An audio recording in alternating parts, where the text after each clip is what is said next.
ये दो रास्ते जो आपको दिख रहे हैं ये पुराने रास्ते जिससे अभी घोड़ों की घुड़सवारियों के लिए है, और ये दूसरा जो पैदल यात्रियों के लिए शुरुआत होती है। यानी यहाँ से दो रास्ते कटते हैं। आप इसमें आपको देखिए सिक्योरिटी तौर पे स्कैन में करते हुए आपको एंट्री मिलेगी। एंट्री करते हुए ऐसे ही आपको आगे जाना होता है। पहलगाम से हम चंदनवाड़ी पहुँच चुके हैं। चंदनवाड़ी 9500 फीट ऊपर है और पहला पड़ाव है, यानी पहलगाम से 16 किलोमीटर की दूरी पर चंदनवाड़ी होती है। यहीं ये पहला पड़ाव है अमरनाथ यात्रा का, और ये सावन के महीने में खुलता है। लोग यहाँ से ट्रैक करते हैं। ट्रैक करते हुए हम तकरीबन 2.5 किलोमीटर पहुँचे हैं, और ट्रैकिंग का रास्ता ऊपर खड़ा हुआ और चढ़ाई के साथ लोग ट्रैकिंग करते हुए लोग आ रहे हैं। पहला पड़ाव यानी पीसू टॉप पर जो ऊंची चढ़ाई उसको पार करके पीसू टॉप पहुँचे हैं। यानी कहा जाता है बाबा भोलेनाथ जब माता पार्वती को अमर कथा सुनाने के लिए बाबा जो गुफा अमरनाथ गुफा तक पहुंचे थे, तो एक एक चीज़ों को अपने शरीर से हटाते हुए दान करते गए थे। पहलगाम में कहा जाता है नंदी भगवान को छोड़ा था, चंदनवाड़ी में भगवान चांद को छोड़ा था। पीसू टॉप लगभग 11,500 फीट के ऊपर मौजूद है। और ये यात्रा देखिए, वो घोड़ों सवारी जो घोड़े से आते हैं लोग घोड़ों पे चढ़ के आते हैं, और ये पैदल ट्रैक करने वाले लोग जा रहे हैं। और यहाँ से आगे की चढ़ाई होती है शेषनाग, जहाँ पे कहा जाता है भगवान भोलेनाथ ने शेषनाग को त्याग किया था और माता पार्वती को अमर कथा सुनाते हुए आगे ले गया था। तो हम इसी तरह आगे एक एक करके कहानी बताते जाएंगे और लोगों से भी बात कराएंगे, यात्रा करें उनसे भी बात कराएंगे। देखिए इस तरफ से आपको सशु सहयोगी दिखाएंगे, घोड़सवारी में करते हुए लोग जाते हैं। जो सक्षम नहीं होते हैं वो घोड़े का सवार करते हैं और घोड़े पे ट्रैक करते हुए एक दिन में चंदनवाड़ी पहलगाम वाले रूट से पहुंच जाते हैं। और जो पैदल ट्रैक करते हैं 2-3 दिन समय लगता है, क्योंकि चंदनवाड़ी वाला ट्रैक 48 किलोमीटर का होता है, जिससे वो ट्रैक करके लोग पहुंचते हैं। शेषनाग का कैंप है जहां पे लोग पहला दिन ट्रैक करने के बाद लोग रुकते हैं। और ये तमाम जो ट्रैक है प्राइवेट है, 800-900 रुपये पर पर्सन आपको देना होता है और इसी में रुकना होता है। लगभग 9 किलोमीटर का ट्रैक कर शेषनाग पहुँचे। शेषनाग वो जगह है जहाँ पर भगवान भोलेनाथ माता पार्वती के साथ जब अमरनाथ यात्रा ट्रैक करने के लिए निकले थे, तो यही जो शेषनाग झील कहा जाता है, जहाँ पे भगवान शेषनाग को त्याग कर दिया था। भगवान भोलेनाथ ने एक एक चीज़ों को त्याग करते हुए माता पार्वती को अमर कथा सुनाने के लिए गुफा तक लेके गए थे। सब एक एक पड़ाव में एक एक चीज़ों को उन्होंने दान मतलब एक तरह से त्याग किया था। त्याग करने के बाद वो आगे बढ़े थे। ये झील सर्दियों में पूरी तरह से जमी होती है और ये बहुत ही पवित्र झील माना जाता है। लोग कहते हैं इसमें भगवान शेषनाग वास करते हैं। कोई एक प्रारूपी जो पुरानी कथाओं में माना जाता है कि भगवान शेषनाग यहाँ पे दर्शन देते हैं, मानते हैं लोग, पूजा अर्चना भी करते हैं। तो यहाँ पे लोग पहुँचते हैं तो फोटो क्लिक भी करते हैं और भगवान शेषनाग का आशीर्वाद लेते हुए आगे पड़ाव की ओर जाते हैं। ये ट्रैक देखिए काफ़ी चढ़ाव वाली ट्रैक होती है, क्योंकि शेषनाग पहुँचने में लोगों को एक दिन समय लग जाता है और यहाँ तक 2 बजे के बाद आपको एंट्री आगे नहीं है।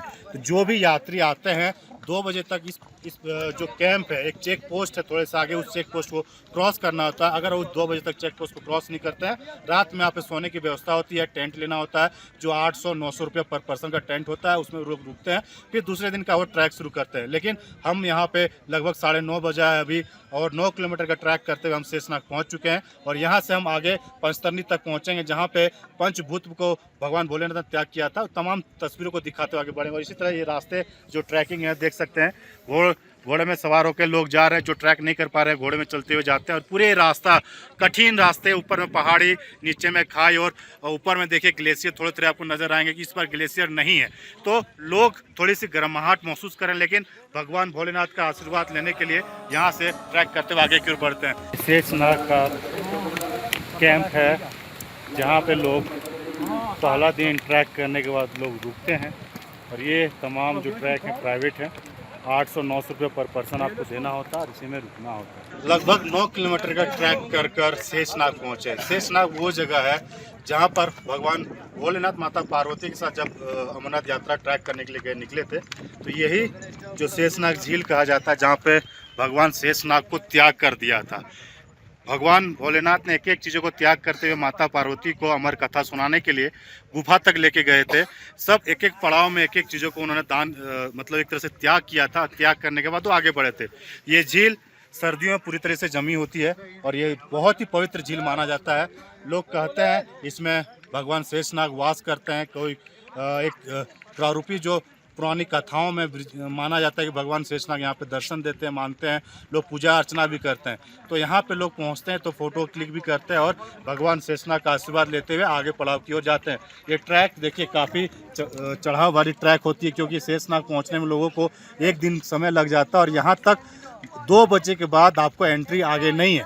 तो जो भी यात्री आते हैं 2 बजे तक इस जो कैंप है, एक चेक पोस्ट है थोड़े से आगे, उस चेक पोस्ट को क्रॉस करना होता है। अगर वो 2 बजे तक चेक पोस्ट को क्रॉस नहीं करते हैं, रात में यहाँ पे सोने की व्यवस्था होती है, टेंट लेना होता है जो 800-900 रुपये पर पर्सन का टेंट होता है, उसमें लोग रुकते हैं, फिर दूसरे दिन का वो ट्रैक शुरू करते हैं। लेकिन हम यहाँ पे लगभग 9:30 बजे है अभी, और 9 किलोमीटर का ट्रैक करते हुए हम शेषनाग पहुँच चुके हैं और यहाँ से हम आगे पंचतरणी तक पहुँचेंगे, जहाँ पे पंचभूत को भगवान भोलेनाथ ने त्याग किया था। तमाम तस्वीरों को दिखाते हुए आगे बढ़ेंगे। और इसी तरह ये रास्ते जो ट्रैकिंग है देख सकते हैं, घोड़े में सवार होकर लोग जा रहे हैं, जो ट्रैक नहीं कर पा रहे हैं घोड़े में चलते हुए जाते हैं। और पूरे रास्ता कठिन रास्ते, ऊपर में पहाड़ी, नीचे में खाई और ऊपर में देखिए ग्लेशियर थोड़े थोड़े आपको नजर आएंगे कि इस पर ग्लेशियर नहीं है, तो लोग थोड़ी सी गर्माहट महसूस करें, लेकिन भगवान भोलेनाथ का आशीर्वाद लेने के लिए यहाँ से ट्रैक करते हुए आगे की ओर बढ़ते हैं। अमरनाथ जी की यात्रा में गणेश टॉप, जो इस यात्रा का सबसे ऊंचा पॉइंट है, वहां पहुंचना मतलब आधी यात्रा पूरी हो गई। अब आधी और बची है। यहाँ पहुंचने पर बड़े पहाड़ और ग्लेशियर का खूबसूरत नजारा देखने को मिलता है। हम एमजी टॉप पे पहुंच चुके हैं। एमजी टॉप यानी गणेश टॉप कहा जाता है। गणेश टॉप का मतलब है भगवान गणेश को शिव भगवान ने यहीं पे छोड़ दिया था। माता पार्वती को अमर कथा सुनाने के लिए जब इन्हीं कठिनाई रास्ताओं के साथ भोलेनाथ जब निकले थे, और ऐसे जो लोग ट्रैक कर रहे हैं, देखिए आपको हम दिखाते हैं, ऐसे ही लोग ट्रैक कर रहे हैं और ऐसे ट्रैक करते हुए लोग आ रहे हैं जो ट्रैक नहीं कर पाते, घोड़े से आते हैं और यहाँ पे लोग स्टॉप करते हैं, क्योंकि सबसे कठिन चढ़ाई यही एमजी टॉप है और यानी गणेश टॉप कहा जाता है। यहाँ पे ऑक्सीजन की काफ़ी कमी होती है लोगों को। कई लोग ऑक्सीजन यहाँ पे कई लोग मेडिकल कैंप बने हुए हैं, ऑक्सीजन ले रहे हैं, दवाई मेडिसिन तो और ये तमाम चीज़ें जो है यहाँ पे लोग रहते हैं। ये काफ़ी खूबसूरत नज़ारा को देखते हुए लोग यहाँ पे पहुँचते हैं, लेकिन जितनी खूबसूरत आपको दिख रही है उतनी ही कठिन चढ़ाई है और कठिन चढ़ाई करते हुए यहाँ पहुँचते हैं।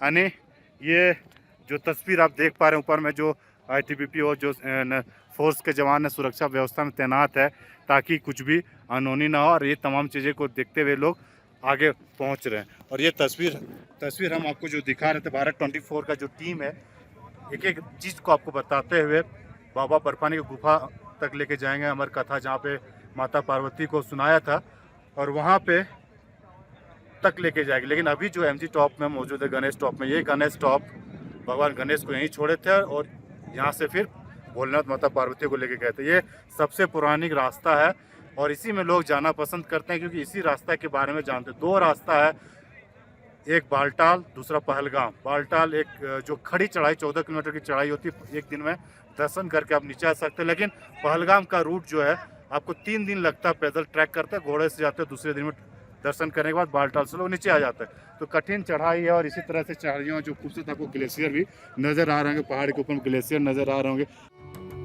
पंचतरणी में भगवान शिव ने पंच तत्वों पृथ्वी, जल, वायु, आकाश और अग्नि का त्याग किया। इन पंच तत्वों के परित्याग के कारण इस स्थान का नाम पंचतरणी पड़ा। भारत 24 का जो सफर है पंचतरणी पहुंच चुका है। पंचतरणी वो जगह है जहाँ पे बाबा भोलेनाथ ने 5 तत्व पंचभूतों को त्याग किया था। माता पार्वती और शिव भगवान यहाँ से सिर्फ दोनों गए थे गुफा तक, जहाँ पे अमर कथा सुनाए गए थे। हम आपको बताते हैं, ये जो जगह है जहाँ पे पंचतरणी है, ये पंचभूतों को यहाँ पे त्याग किया गया था और लोग इसी तरह से रेस्ट कर रहे हैं। यहाँ पे आते हैं, थोड़ा सा बैठते हैं, फिर जो भी टेंट सिटी आपको दिख रही है ऊपर में, वहाँ टेंट सिटी लगाया जाता है पंचतरणी में। लोग रात में यहाँ रुकते हैं और सुबह अर्ली मॉर्निंग गुफा के लिए रवाना होते हैं, जहाँ पे सुबह सुबह दर्शन करते हैं। क्योंकि यहाँ पे एक टाइम होता है, 3 बजे के बाद ऊपर जाने की मनाही होती है। 3 बजे तक आपको ग्रेट क्रॉस करना होता है। ये जगह जहाँ पे आप तस्वीर देख पा रहे हैं, ये टेंट सिटी कहा जाता है। यहाँ पे जो पंचतरणी में लोग रहते हैं और सिक्योरिटी के तौर पे यहाँ पे फिर से चेकिंग किया जाता है। उसके बाद टेंट सिटी में आपको रुकना पड़ता है। टेंट सिटी का मतलब है कि आप प्राइवेट तौर पे आपको 800-900 पर पर्सन के लिए लिया जाता है और उसमें आपको रुकना होता है, टेंट यानी नीचे में सोना होता है, उसके बाद आप रात बिताने के बाद सुबह आप केव के लिए निकल सकते हैं। तो ये जगह जो मैंने पूरे भारत 24 की जो टीम है आपको चंदनवाड़ी से लेके गुफा तक का पूरा सफर दिखा रहा है, और लास्ट जहाँ पे पंचतरणी उसका जगह दिखाया, उसके बाद हम आपको सीधे गुफा पास लेके जाएंगे जहाँ पे अमर कथा को सुनाया। पंचतरणी से अंतिम चढ़ाई के बाद हम पहुंचते हैं अमरनाथ गुफा। ये वो पवित्र स्थान है जहां भगवान शिव ने माता पार्वती को अमृत का रहस्य बताया था। गुफा में प्राकृतिक रूप से बनने वाला बर्फ का शिवलिंग, जिसे बाबा बर्फानी कहते हैं, लाखों भक्तों की आस्था का केंद्र है। हम अमरनाथ गुफा में पहुंच चुके हैं, पूरे रास्ता का आपको कवरेज दिखाया, और पवित्र गुफा जहां भगवान भोलेनाथ माता पार्वती को वो अमर कथा सुनाया था, जिसके बाद माता पार्वती अमर हो गई थी। यही वो गुफा है जिसके लेके दो रास्ते होते हैं, एक बालटाल से 14 किलोमीटर ट्रैक करता है और एक चंदनवाड़ी से जो लगभग 48 किलोमीटर पहलगाम से यात्रा करते हुए लोग यहाँ पे आते हैं। अभी देख सकते हैं सुबह इतने श्रद्धालुओं की भीड़ नहीं है, लेकिन जो भी श्रद्धालु ऊपर जा रहे हैं अच्छे से ITBP के जो जवान हैं उनकी सुरक्षा में तैनात है, उनके द्वारा अच्छे से व्यवस्था की, सभी लोग पूजा अर्चना करते हुए ऊपर से वापस आ रहे हैं। जो तमाम चंदनवाड़ी से लेके जो गुफा है उस गुफा तक ITBP के जवान लगातार यहाँ पे सेवा दे रहे हैं, उनके द्वारा ही सुरक्षा व्यवस्था की गई है, और उनके द्वारा लोगों को रास्ता बताया जाता है, दर्शन करा के वापस भेज जाती है। तस्वीर आप देख सकते हैं, ये आपको जो दो पहाड़ दिख रहे हैं, एक बताया जाता है शेषनाग है, और एक बताया जाता है कि गणेश भगवान के प्रारूप में भी पूजा अर्चना करते हैं लोग। यहाँ आप देख पा रहे होंगे जो पंजे जिस टाइप के जो निशान दिख रहे हैं, ये शेषनाग का एक प्रारूप माना जाता है। प्राचीन ग्रंथों में लोग बताते हैं, पुरोहित बताते हैं उन तमाम चीज़ों को लेके। आप तस्वीरों में ये भी देख पा रहे हो कितने लोग श्रद्धालु जो यात्रा करते हुए आ रहे हैं, ट्रैक करते आ रहे हैं, लगातार भीड़ चलते आ रहा है।